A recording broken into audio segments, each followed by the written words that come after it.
Welcome back, ladies and gentlemen. Yesterday, we talked about all that jazz. Today, we're going to be talking about it's time for the Renaissance. Okay. So today, yesterday our focus was on Louis Armstrong and the Jazz Age. Today, our focus is going to be on the Harlem Renaissance with Langston Hughes. Okay. So I want you to listen to me as I read this poem. Okay, it's called Dreams, and it's by Langston Hughes. Hold fast to dreams, for if dreams die, life is a broken winged bird that cannot fly.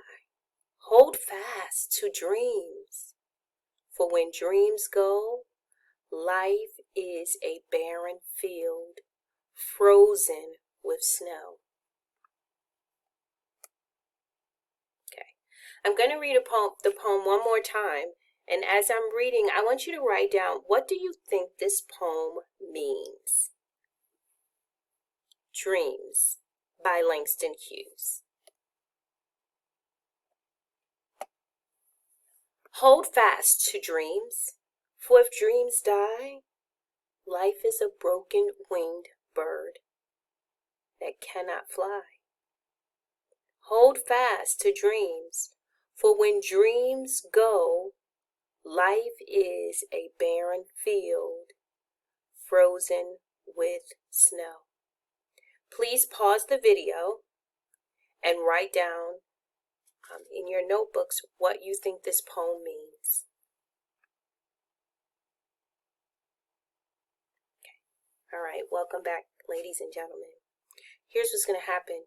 Today we are going to be talking about an African American writer and poet from the 1920s.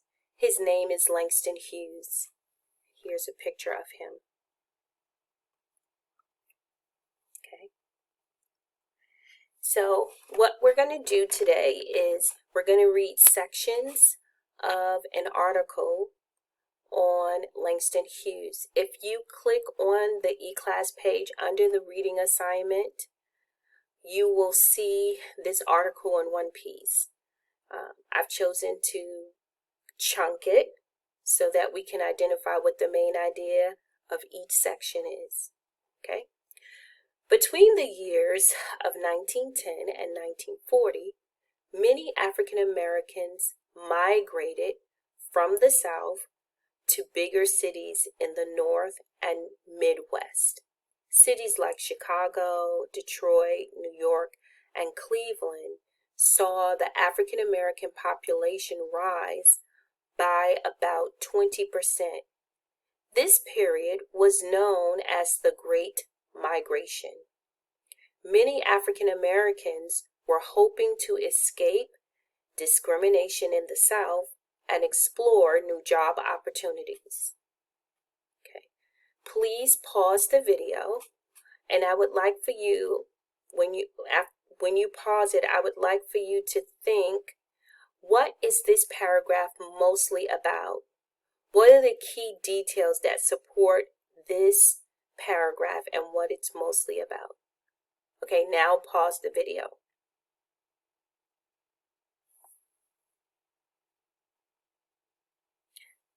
All right, guys.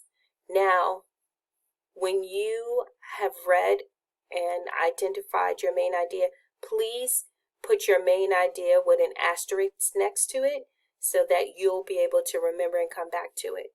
Here's also what I wanted to show you. So here's the Great Migration happening. So a lot of African Americans was leaving the South, and they were going to either the West or to the Midwest or to the northern states. So you see how they highlighted certain states and areas or cities. Okay. Paragraph number 2. Many African Americans settled in Harlem, New York. Due to this, America experienced a rebirth of African American culture. Many African American artists, writers, and musicians created new images, literature, and music that caught America's attention.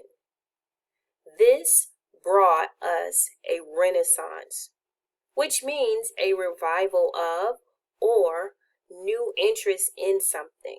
This period is known as the Harlem Renaissance. Please pause the video, identify what the main idea is and the key details. All right, ladies and gentlemen, please put an asterisk next to where you have written the main idea. Paragraph number 3. One of the leaders of the Harlem Renaissance was Langston Hughes. Hughes was an African American poet who combined African and American cultural roots. He wrote many different types of literature, including books, poetry, and dramas. His writings help people understand what the lives of African Americans living in the U.S. cities was like. Okay, again, you will identify the main idea and the key details that support that main idea. Pause the video. All right, ladies and gentlemen, put an asterisk right next to the main idea that you wrote for this paragraph. Okay, this is our last paragraph for this particular article. Through Hughes' poetry, Americans gained insight into African American lives. He helped revitalize the African American culture. His writings and poetry are still used today to gain better understandings of the time. He also wrote many things that are still relevant and relatable to people today.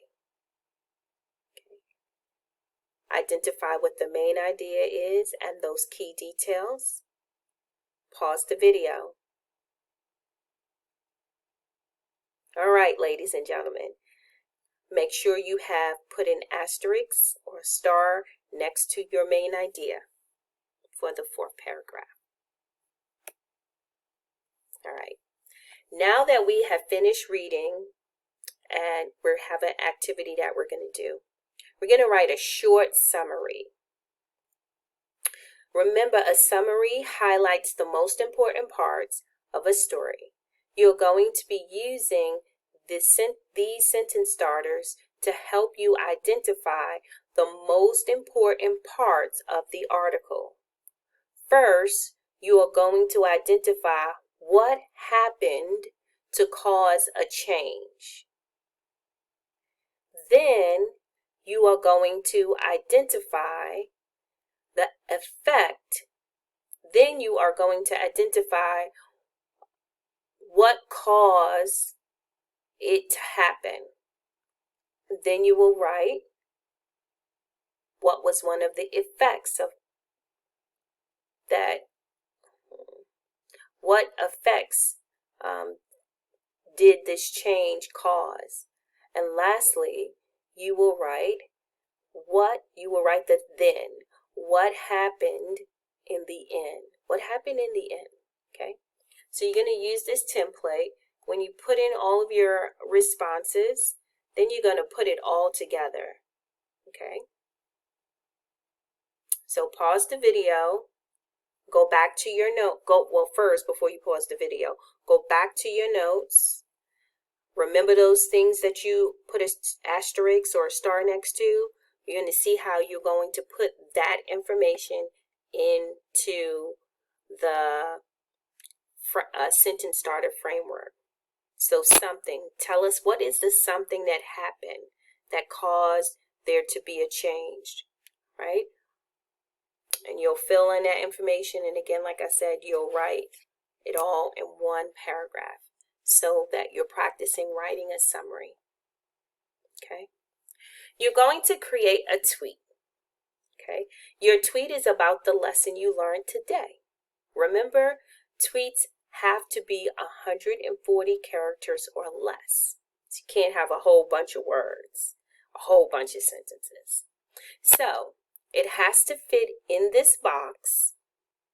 You're going to write your tweet as if you're telling a student who missed class today what the lesson was about. When you're done with the tweet, on the bottom line, you will create a hashtag for the lesson today. Get creative with a way to describe what you learned about. We will post these around the classroom, as well as on our virtual classroom board. All right. Have a good day, ladies and gentlemen. I look forward to seeing your work.